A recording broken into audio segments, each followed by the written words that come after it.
Everybody నేను నా పేరు విజయ్ కుమార్ అండి. నేను ఏసీబీ కరీంనగర్ డిఎస్పీని. ఈరోజు ఇన్ఛార్జ్గా మీ ఖమ్మం డిస్ట్రిక్ట్కి వచ్చాను. ఖమ్మం డిఎస్పీ గారు లీవ్లో ఉన్నందుకు. అయితే మన దగ్గర ఈ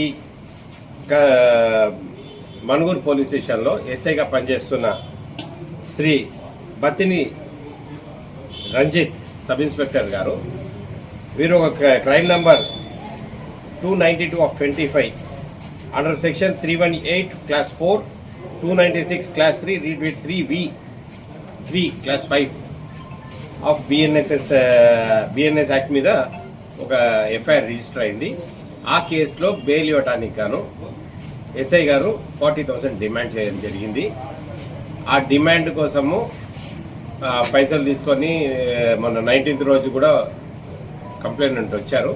డ్యూ టు సమ్ రీజన్స్, ఏదో సమ్ ఆయనకి లీక్ అయిందో సంథింగ్, ఏదో ఆ రోజు మనీ తీసుకోలేదు అతను. కానీ డిమాండ్ ఉంది, దాని మీద మళ్ళీ ఫోన్స్ వస్తున్నాయి కాబట్టి మన దగ్గర యాంపుల్ ప్రూఫ్స్ ఉన్నాయి కాబట్టి డిమాండ్పై ఈ ఎస్ఐ గారి మీద మేము అతని డ్యూటీస్ ఇంప్రాపర్గా డ్యూటీస్ పర్ఫామ్ చేసినందుకు గాను సెక్షన్ 7B కింద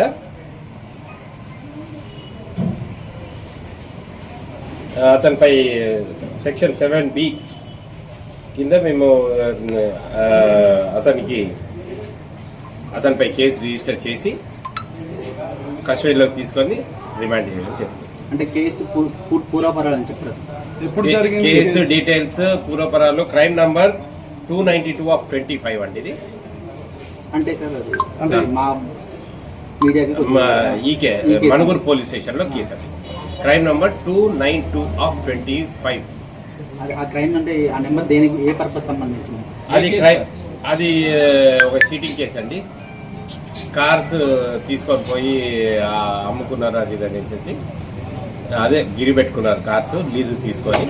ఆ కేసుపై అయినా పైసలు తీసుకోవడం, యాక్సెప్ట్ పైసల కోసం డిమాండ్ చేయడం జరిగింది. అంటే ఈ కేసులో ఆల్రెడీ ఒకరిని స్టేషన్ బెయిల్ ఇచ్చారు, మరొకరిని తప్పించడం కోసమా ఇవ్వడం కోసమా సార్? ఇద్దరికి స్టేషన్ బెయిల్ ఇవ్వడం కోసం. ఎస్ఐ గారు ఒక్కలేనా సార్, ఇంకేమన్నా? ఎస్ఐ గారు ఒక్కళ్ళే ఉన్నారు.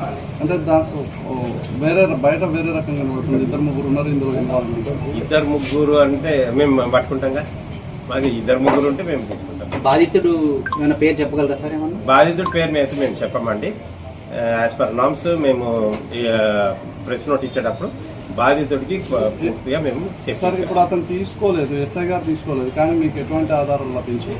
మా దగ్గర ఎస్ఐ తీసుకున్నప్పుడు ఎస్ఐ డిమాండ్, ఫస్ట్ డిమాండ్ ఒకటి ఆడియో క్లిప్పింగ్ ఉంది, సెకండ్ డిమాండ్ వీడియో క్లిప్పింగ్ ఉంది మా దగ్గర, అండ్ థర్డ్ క్లిప్పింగ్ ఆడియో కూడా ఉంది.